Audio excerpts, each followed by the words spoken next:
Olá, damos continuidade agora na segunda parte do livro, do capítulo sobre doutrinação do livro Missionários da Luz de André Luiz, psicografia do Chico Xavier. Né? Nós vimos na primeira parte desse episódio, onde uma mãe solicita a Alexandre a intervenção para doutrinar ou dialogar com o seu filho que havia sido sacerdote aqui na Terra e que se encontra em caminhos desequilibrados, né? E ela revela a Alexandre que parece agora que Marinho, este sacerdote, se encontra cansado das trilhas erradas que começou a enveredar e estaria mais propício à doutrinação, ao diálogo fraternal que Alexandre deverá imprimir. Então, agora a segunda parte, onde André Luiz relata que, na noite previamente marcada, acompanhei o pequeno grupo que procurou Marinho para o auxílio espiritual. Constituía-se a nossa reduzida expedição apenas a 4 entidades: Alexandre, a genitora desencarnada de Marinho, um companheiro de trabalho e eu. Com grande surpresa, vim a saber que este companheiro nosso, de nome Necésio, funcionaria na qualidade de intérprete junto ao sacerdote infeliz. Necésio fora igualmente padre militante e mantinha-se em padrão vibratório acessível à percepção dos amigos de ordem inferior. Marinho não nos veria, segundo me informou Alexandre, mas enxergaria o ex-colega. Essa é outra explicação por que nas casas espíritas é necessário o diálogo com espíritos desencarnados através de médios e dialogadores encarnados, pois que muitas das vezes esses espíritos ainda em condições bastante inferiores não têm a percepção vibracional para enxergar as entidades mais elevadas e nem a ouvi-las, né? No próprio livro de André Luiz de Nosso Lar, onde André Luiz, nas zonas umbralinas, ele pergunta por que a mãe dele não tinha ido visitar ao que o seu amigo, o cuidador farmacêutico, desculpe, enfermeiro, lhe explicou que ela ia sempre, todos os dias, é que ele não tinha a percepção, a acuidade visual para ver nem a sua mãe, nem o governador que ia lhe auxiliar naquelas zonas umbralinas. Tem que ficar aqui mais esse esclarecimento. Entraria Necésio em contato com ele e receberia nossas sugestões por intermédio do novo colaborador. Admirando a sabedoria que preside a semelhantes trabalhos de cooperação fraternal, segui atenciosamente o grupo que se dirigiu a uma igreja de construção antiga. Se estivéssemos ainda na carne, talvez o quadro sob meu olhar me despertasse terríveis sensações de pavor. Mas agora a condição de desencarnado impunha-me a disciplina emotiva. Enchia-se o templo de figuras patibulares. Inúmeras entidades dos planos inferiores congregavam-se ali, cultivando além da morte as mesmas ideias de menor esforço no campo da edificação religiosa. Alguns sacerdotes envolvidos em vestes negras permaneciam igualmente ao pé dos altares, enquanto um deles, que parecia exercer funções de chefia, comentava de um púlpito o poder da igreja exclusivistas a que pertenciam, expondo com extrema sutileza novas teorias sobre o céu e a bem-aventurança. Assombrado, ouvi a palavra amiga de Alexandre, que me explicava gentilmente: Não estranhe, André.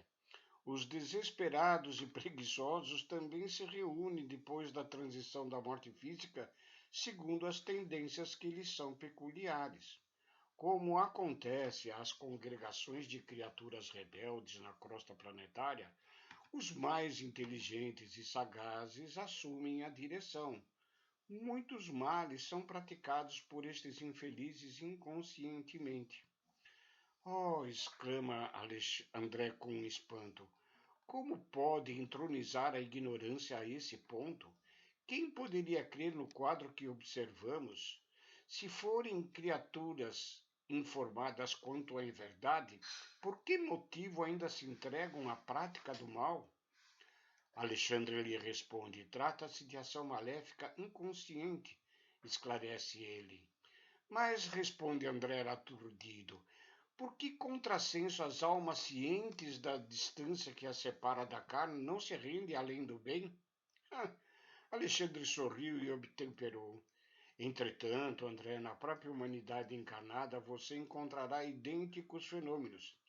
Decorridos mais de 1000 anos sobre os ensinamentos do Cristo, com a visão ampla dos sacrifícios do Mestre e de seus continuadores, cientes da lição da manjedoura e da cruz, investidos na posse dos tesouros evangélicos, abalançaram-se os homens às chamadas guerras santas, exterminando-se uns aos outros, em nome de Jesus, instituído tribunais de inquisição cheios de suplício, onde pessoas de todas as condições sociais foram atormentadas aos milhares em nome da caridade de nosso Senhor.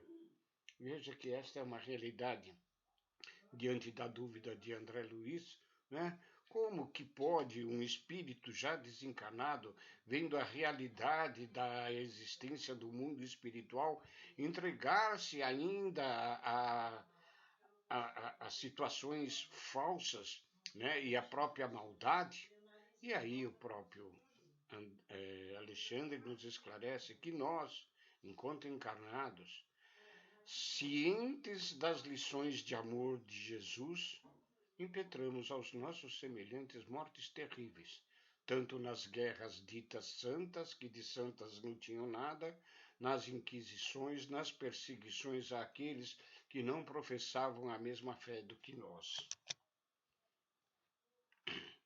Como você verifica, André, a ignorância é antiga e a simples mudança de indumentária que a morte física impõe não modifica o íntimo das almas. Nós não temos céus automáticos, nós temos as realidades. Sem disfarçar meu assombro, voltei a indagar. Mas como vivem essas criaturas desventuradas? Obedecem a organizações que lhes sejam próprias? Possuem sistemas especiais?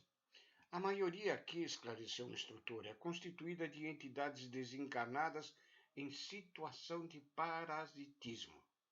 Pesam naturalmente na economia psíquica das pessoas, as quais se reúnem, e na atmosfera dos lares que as acolhem. Não creia, porém, na existência de organizações nas zonas inferiores, na inexistência das organizações nas zonas inferiores. Elas existem em grande número, não obstante os ascendentes de orgulho e rebeldia que lhes inspiram as fundações.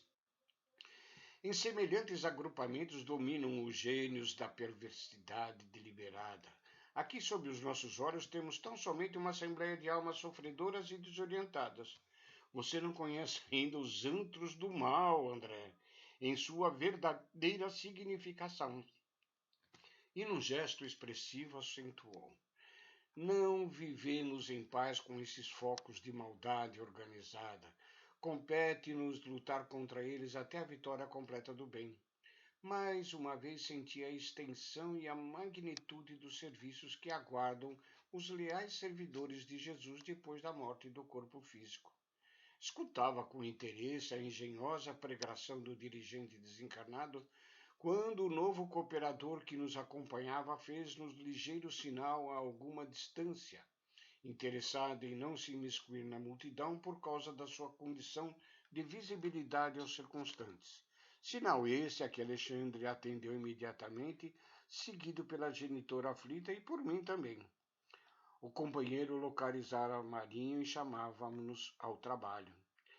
Em recanto escuro de uma das velhas dependências do templo, mantinha-se a pobre entidade em meditação.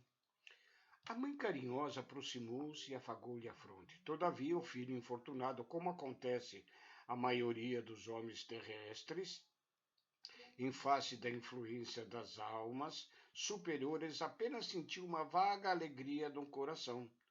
Avistou, porém, o nosso novo amigo, com o qual estabeleceu um interessante diálogo.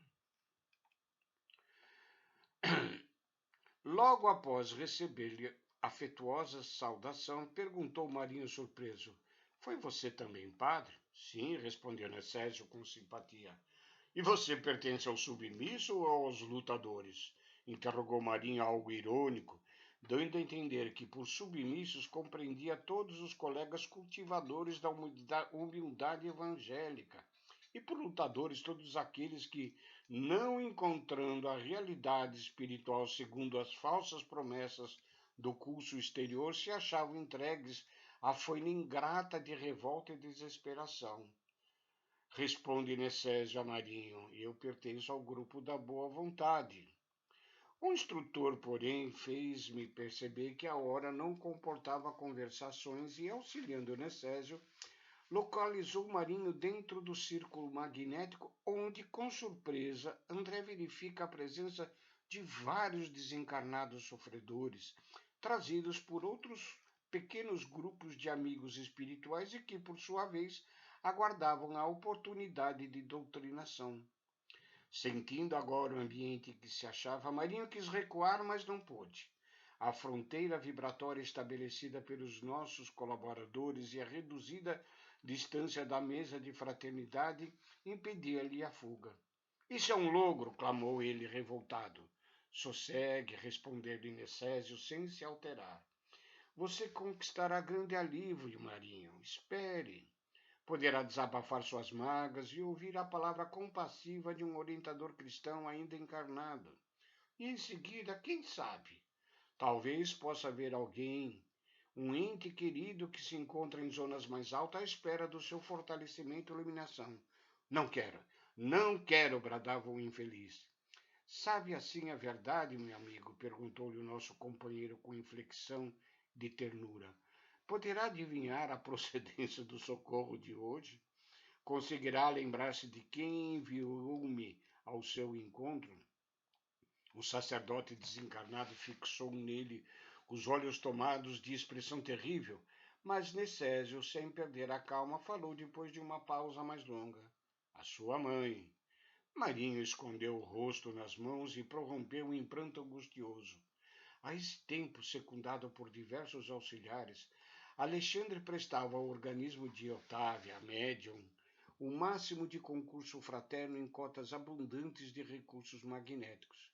Compreendi então que, se para os fenômenos de intercâmbio com os desencarnados esclarecidos, era necessário o auxílio do nosso plano ao campo mediúnico no caso presente, e essa cooperação deveria ser muito maior em vista da condição dolorosa e lastimável dos comunicantes. Com efeito, a médium Otávia recebia os mais vastos recursos magnéticos para a execução da tarefa. Daí a minutos, providenciava-se a incorporação de Marinho, que tomou a intermediária sob forte excitação. Otávia, provisoriamente desligada dos veículos físicos, mantinha-se agora algo confusa em vista de encontrar-se envolvida em fluidos desequilibrados, não mostrando a mesma lucidez que lhe observássemos anteriormente. Todavia, a assistência que recebia dos amigos de nosso plano era muito maior. E aqui a gente vai interromper esta gravação para não ficar muito extensa, pois na terceira e última parte que gravaremos brevemente, irá acontecer verdadeiramente a doutrinação ou o diálogo com o espírito de Marinho para os seus próprios esclarecimentos. Agradecemos a todos vocês que acompanham esses estudos, baseado na obra de André Luiz, Psicografia de Chico Xavier. Muito obrigado e fiquem com Deus.